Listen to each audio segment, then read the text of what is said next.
If everyone in your group is done, go ahead and share. Go ahead and share.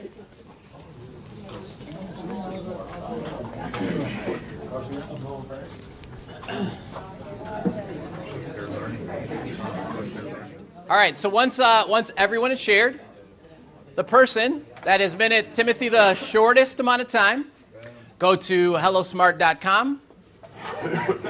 That will be the activity code 422-876, and submit your top 3 that you concur as a table. Okay, so talk about the top 3, maybe the one that's most common, maybe the one that you guys felt like was maybe the best top 3 answers. So go ahead and submit those top 3 answers. Person that's been at Timothy the shortest. Should our team name be? You got a short time? Oh, she's in. I was the only one that didn't agree with that, wasn't I? What's when that? you said some of you, you meant just me. No, there was actually a few. Oh. Yeah, he did too, actually. Yeah. You notice our preacher that's been here the longest is going Right. to Why Hello is it?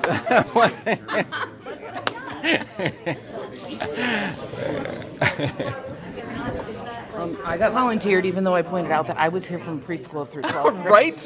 This Right. does not count. right? Like, You got bullied into it. and if he doesn't pass, he takes another $100 and takes it again. You good?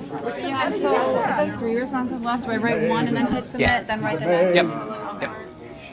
You good? She's wondering Why if can't there's I an E on find this. hellosmart.com? You, I don't want to send it. just you type in. No, I didn't put it up Type in there. hellosmart.com. All right. Well, I tried to search for it. No, you don't search. Don't have to search All for right. it. Just put in the. Type it all in. We're good. You're good. Boom, look at, watch this. All right, there we go. Look at that. Boom. Boom. Let me get you back here a second. You got a lot of answers here. How many of you have used this in class? It's a smart lab shouted out. Yeah, it's a really nice way to get student feedback. Again, you can move it around. It's a little bit easier when you have a touch screen. We don't, so we'll use a computer in this case. But just taking a look at some of these, communication to students, staff, families, other stakeholders, feedback, accountability for students and teachers, keep the students accountable, accountability, cheaters, mastery, level of understanding, snapshot to inform learners and parents. That's kind of feedback. Oh boy, no, cancel. I don't want to delete it. Measure what they learned, motivate and encourage. Not a Snapchat. Provide direction regarding strengths and weaknesses. Keep student on task and accountable. Kind of goes over here. To communicate to students what they know. Hey, Brad, I Yeah. used this for a long time before I figured out you know you can click on? Oh, right, like this? Yeah. Yeah. I was trying to organize it. Yeah, no, thanks. I just learned it after, You did it on accident one time? You're like, oh, hey, oh, okay. Can everybody see it? Feedback. Feedback. Encourage them to improve. Ranking system for formal records. Honest reflection for students to see their strengths, weaknesses, and habits. Identify areas for review. Inform instructional practice. Motivation. Motivation that it counts and there are consequences. So we there are some feedback I see. And yeah, what themes do you see? Feedback is obviously one. What's another theme? Accountability. Mm-hmm. Communication.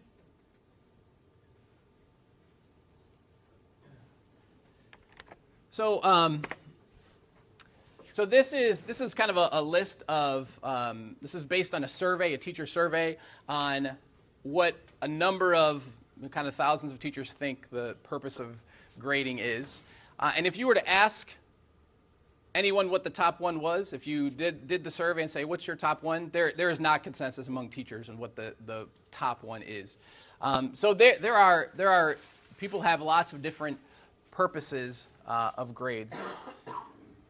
Obviously, communication of performance is important. It's one of the main reasons why I have grade. We also think about things like sorting and selecting, motivation and punishment, evaluating what we're doing as a teacher, also providing students an opportunity to self-assess as they know where they're at with regard to their grades.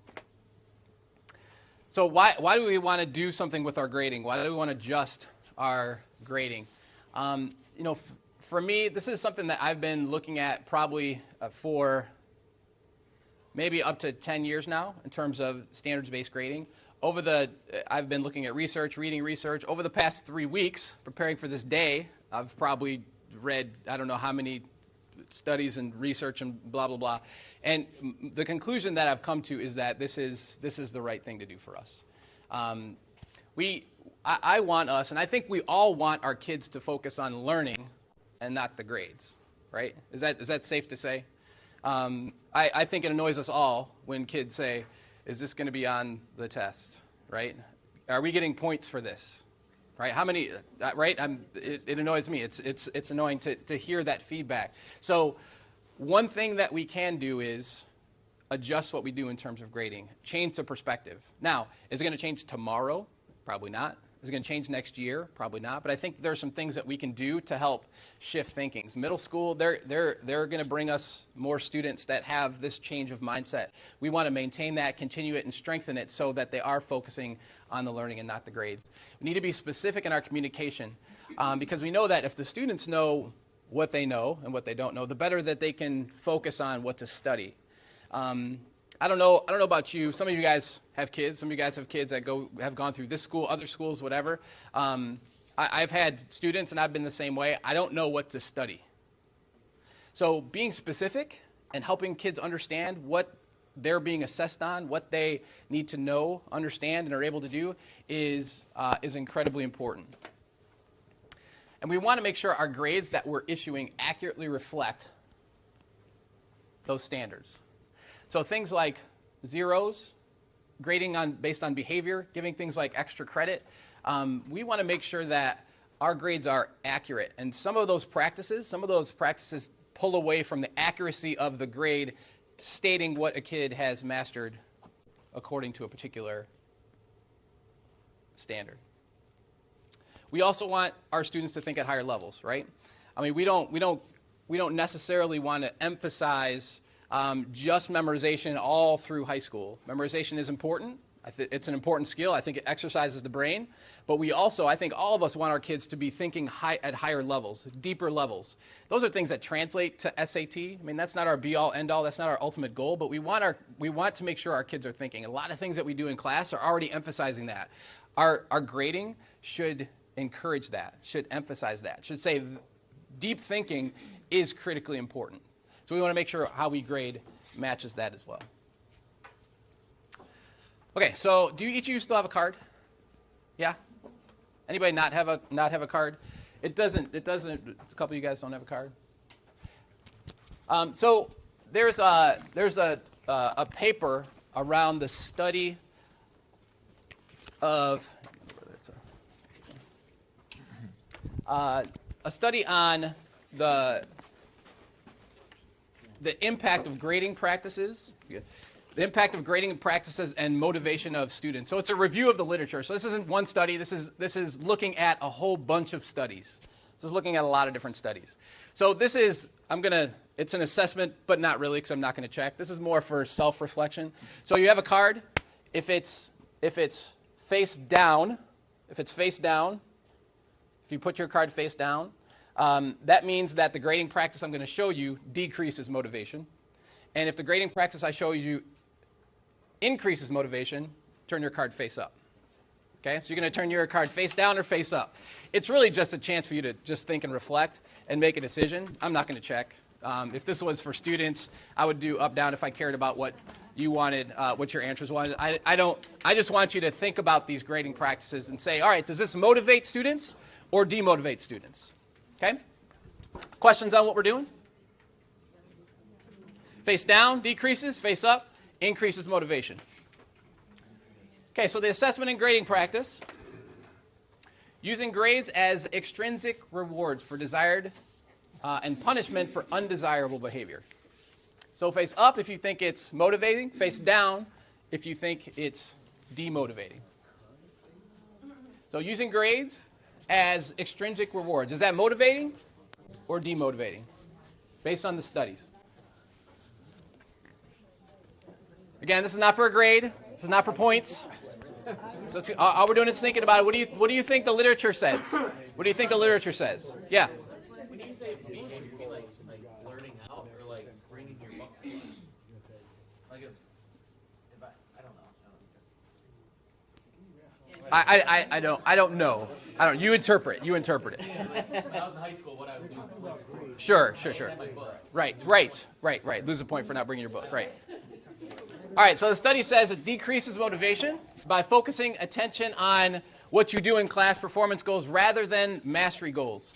It brings feelings of being controlled. It actually hurts intrinsic motivation. Second, being clear about how learning will be evaluated. Being clear about how learning will be evaluated. Face up if it increases, down if it decreases. You ready? Enhances motivation by allowing students to self-check learning. Decreases anxiety of unknown evaluation. We know that our students are suffering from anxiety. I don't know if you're aware of this. We literally have kids leaving school because of it.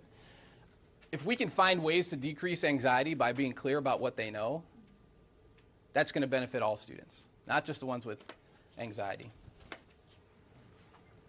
Providing specific feedback following an assessment activity.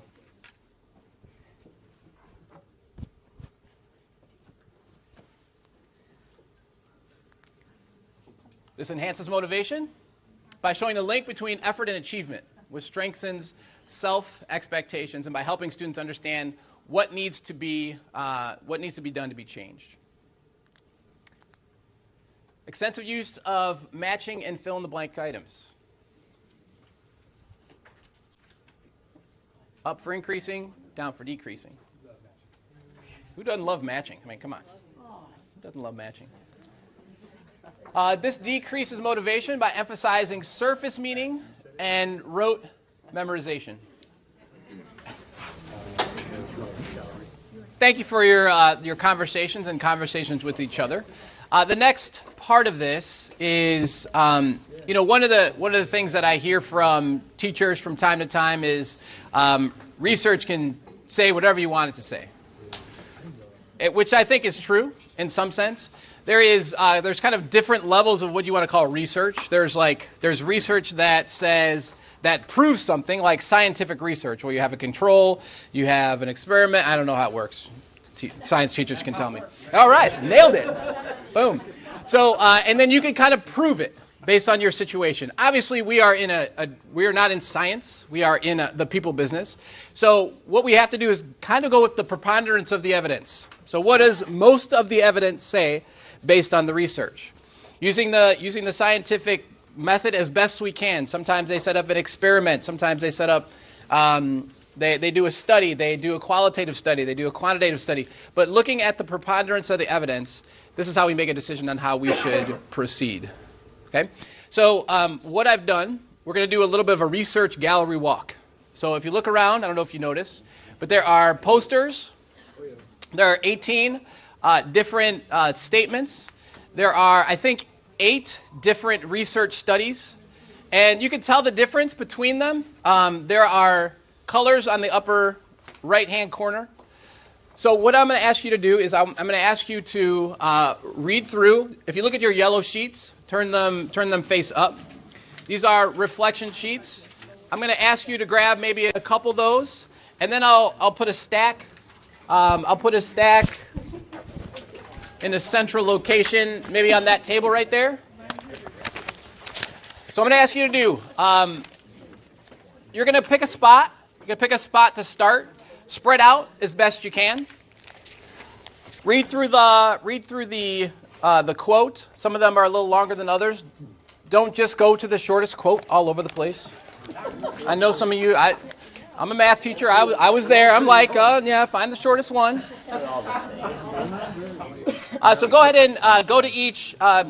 Find a spot to start. If you want to rotate through one by one, hang on a second though. Wait, don't go yet. If you want to rotate through one by one, you can.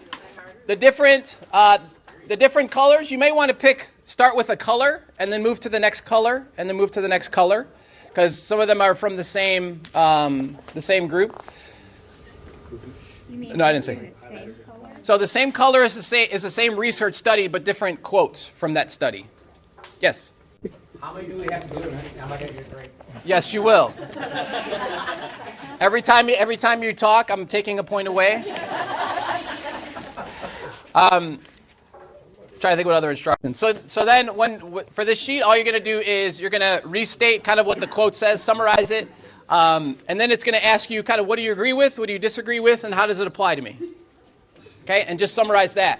You're going to get 30 minutes, so you're going to get a lot of time. So I expect you to do, if you spend about 5 minutes per, 5, 6, 7, if you get through those, that would be great. Obviously, you're not going to get through all 18. I did include the link on the agenda, so if you want to read them all at some point, you may. It's completely up to you. So I'm gonna actually set a timer, and then when we call time, we'll come back here. What questions do you have? I can just sit here, read them, and write, because then I have a table. If you want to. If you want to pull it up, you could do that. Some people like movement. If you want to stick, that's fine. All right, Mark, set, go.